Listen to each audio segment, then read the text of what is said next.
Yo, what's going on, guys? You got Thomas, aka Tommy, here today, bringing you a review of the Wizards versus Clippers game that happened today. The final score of the game was 110 to 116 in favor of the Wizards. Yes, the Wizards beat the Clippers today. I know it might sound a little bit hard to believe, but it happened. Uh, but yeah, uh, Post game, the Clippers' record is 20-8, which I believe qualifies them for the fourth seed in the West, and the Wizards' record is 12-14, which qualifies them for the 13 in the East. Let's go on. Going into the player stats, Bradley Beal dropped 41 points on 58% shooting today, which is absolutely insane. He is probably the biggest factor in this win today. If not him, it would probably be Markieff Morris, who also scored 23 points, as well provided the team with 9 rebounds and 3 assists. But Markieff Morris had a lot to do with this victory, especially in the fourth quarter, man. When he hit that freaking, I believe it was a post fadeaway against Austin Rivers, I screamed my lungs out. I was so happy, man. I was freaking livid. And then obviously Doc Rivers was too. He got a double technical, got himself ejected. But that shot, along with that alley oop pass from Wall, as well as that jump shot from the top of the key, he just killed it in the fourth quarter, man. He was a big factor in tonight's victory. John Wall provided the team with 18 points as well as 11 assists, and I also included the 5 turnovers because I want to point out that he also had difficulties handling the ball. But the interesting thing about the 5 turnovers was I'm pretty sure they all came in the first quarter. If not all 5, I believe 4 of them came in the first quarter, which was interesting.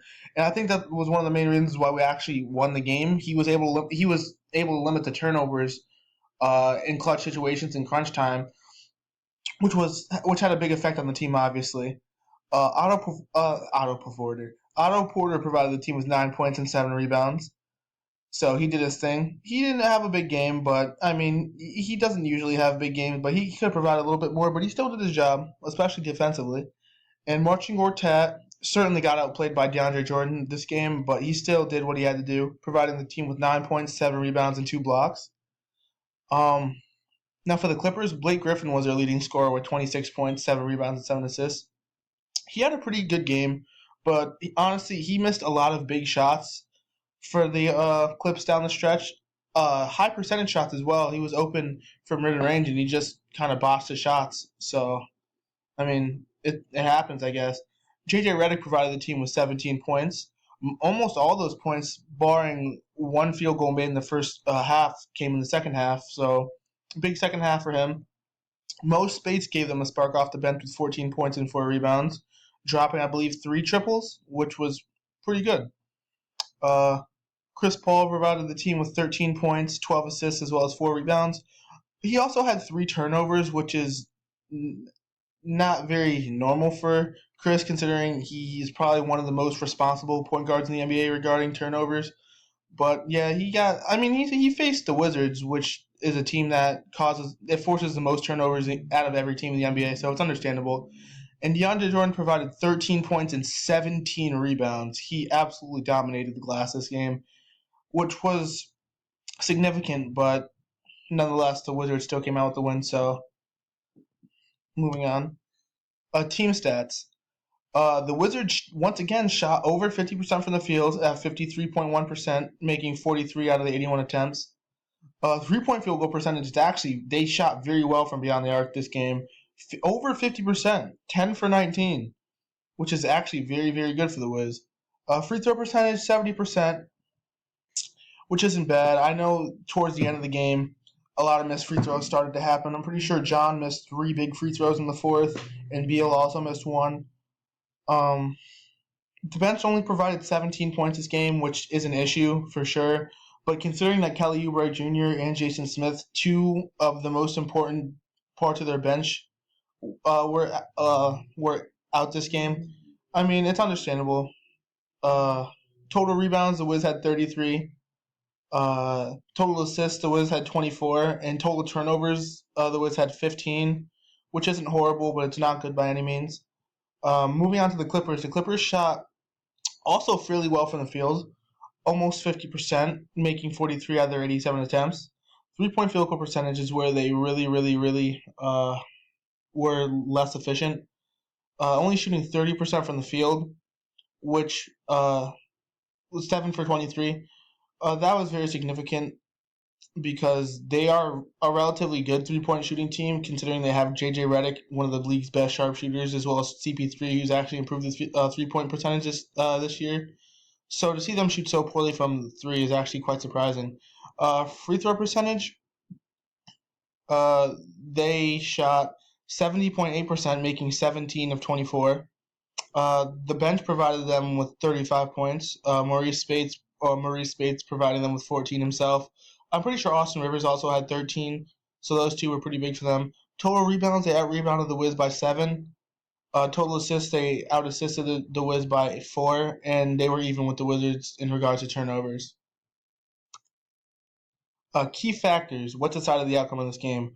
Honestly, the effect that Morris, especially Markieff Morris and Bradley Beal had, was really, really big. Markieff Morris showing up and showing why he's a value member of the Wiz in the fourth quarter.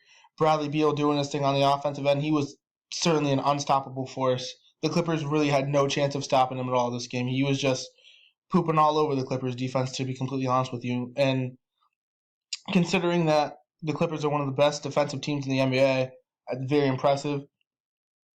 Also, the second half execution on the part of the Wizards, especially offensive execution, had a big part of it. In the second half, the Wizards seemed to be very, very, very more effective on the offensive end. It seemed like they were able to do whatever they really wanted, and the Clips had a difficult time stopping them, to be completely honest. Also, that fourth quarter run by the Wiz was probably the most important part of the game. When the Wizards were down 95 to 102, and the Clippers were winning that 7-0 run, I was starting to lose faith, to be completely honest. I'm probably one of the biggest Wizards fans you guys will ever meet, but even I lost a little faith after that. But to see John Wall score a basket, that mid range, that alley oop from Markieff Morris, and then that 3-pointer from Bradley Beal all in a row, that had me screaming damn near. I was so happy. I saw that and I just knew. I was like, there's no way we're going to lose this game. And it's exactly what happened. Uh, and also, just kind of intertwines with the other deciding factors. The Wizards also made some very good plays in key moments. Most significant moment being when they were up by 4 and Markieff Morris hit that turnaround jump shot against Austin Rivers. That was probably the biggest moment of the entire game. That gave him this, not only did that give him the 6-point lead, but it also led to a double technical from Doc Rivers that got him ejected, which was absolutely insane. But yeah, it was obvious that the Wizards definitely executed when they needed to. And then the Clippers. Um, One thing that caused this loss for them was they were just flat out unable to stop Beal, which is understandable considering Beal's a very elite offensive threat. So also they allowed too many runs from the Wiz. In the third quarter, they actually went on a little run of their own, taking a 10-point lead. But then the Wiz were kind of like right back at you, catching right up, and going into the fourth quarter, I believe only down by 2 or maybe up by 2. I'm not sure about that. I know it was a 2-point game going into the fourth, and then the Clippers, the last key factor for them was an inability to convert high percentage baskets, specifically Blake Griffin. There were several mid range opportunities that Griffin just completely missed out on. Uh, it's good that he was taking the shot that he thought he had. And I mean, most of his shots that he was shooting up were high percentage. They just weren't falling. And I think the inability for him to convert those type of shots was one of the main reasons why the Clippers weren't able to take the victory tonight. All right, so that's all I really have to say about this game. To be completely honest with you, this was probably one of the best victories, if not the best victory for the Wizards this entire season. The Clippers are certainly a force to be reckoned with, one of the best teams in the Western Conference, let alone as well as just the NBA in general. So to take this win was huge for the Wiz. This is the third game in a row that they won. So the Wiz are certainly trying to climb back into the playoff picture, despite the rough start. But yeah, this game was really huge for the Wiz, especially considering that two of the biggest bench players were out in Kelly Oubre and Jason Smith. But despite that, they were still able to take a victory against one of the best NBA teams. So I'm very proud of my team. and hopefully they can keep up the steam. I'm pretty sure they are facing. Actually, I'm not sure who they're facing next. Maybe the Milwaukee Bucks. Correct me if I'm wrong. But anyway, that'll be my next video, the review of the next game that they play.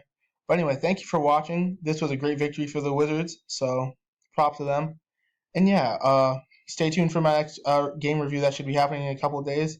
But yeah, until then, guys, peace out.